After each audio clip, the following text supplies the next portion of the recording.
السلام علیکم ورحمۃ اللہ وبرکاتہ۔ سمستہ ای لرننگ میں آپ سب کا خیر مقدم ہے۔ امید کرتے ہیں کہ آپ بخیر و عافیت سے ہوں گے۔ آج ہم انشاءاللہ العزیز غسل کے بارے میں پڑھیں گے۔ ہم نے پہلے بھی بیان کیا تھا، جہاں پاکی کے بیان میں ہم نے بیان کیا تھا کہ پاکی کی دو قسم ہیں، ایک طہارت صغریٰ، ایک طہارت کبریٰ۔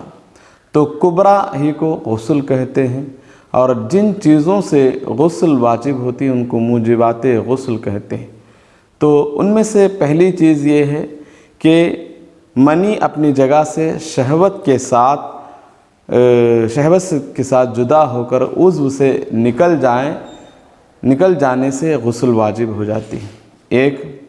اور دوسرا احتلام ہو جائے۔ اب احتلام اس کو کہتے ہیں کہ رات کو کوئی سویا بالغ اپنے بدن میں یا کپڑے میں کوئی تری دیکھی اور یقین ہو گیا کہ یہ منی یا ودی ہے تو اس پر غسل واجب ہے۔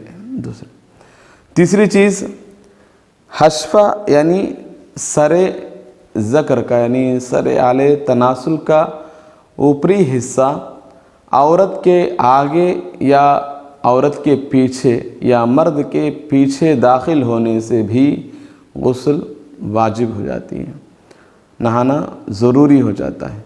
اور چوتھی چیز حیض سے پاک ہو جائے، یعنی ماہواری ختم ہو جائے تو بھی غسل واجب ہے۔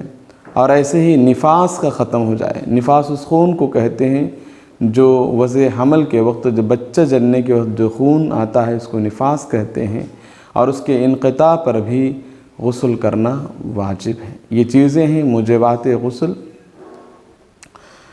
ایک منی کی اپنی جگہ سے شہوت کے ساتھ جدا ہو کر عضو سے نکل جانا، دوسرا احتلام ہو جانا، تیسرا سر ذکر یعنی حشفہ عورت کے آگے یا پیچھے یا مرد کے پیچھے داخل کرنے سے، اور ایسے ہی حیض اور نفاس سے غسل واجب ہو جاتی ہے۔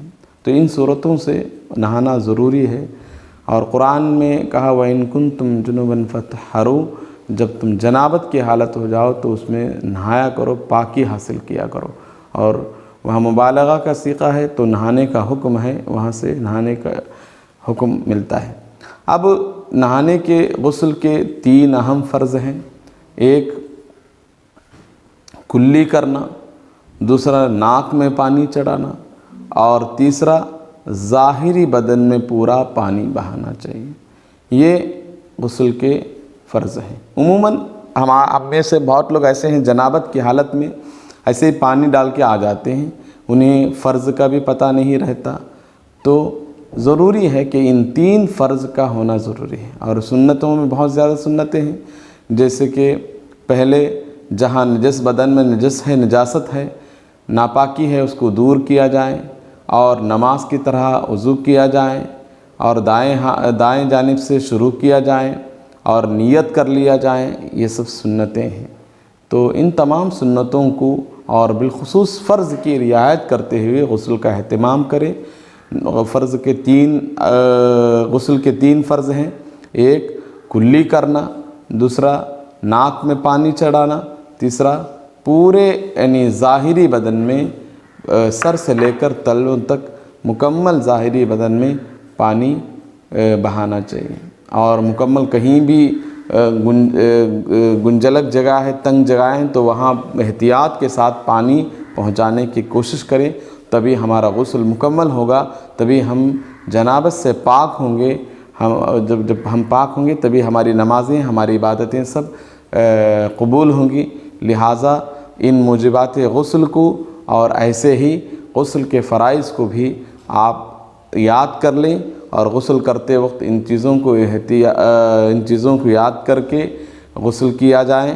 اللہ تعالیٰ سے دعا ہے کہ رب قدیر ہمیں شریعت کے احکام مکمل طور پر پڑھنے اور سمجھنے اور اس پر عمل کرنے کی توفیق عطا فرمائے۔ السلام علیکم ورحمۃ اللہ وبرکاتہ۔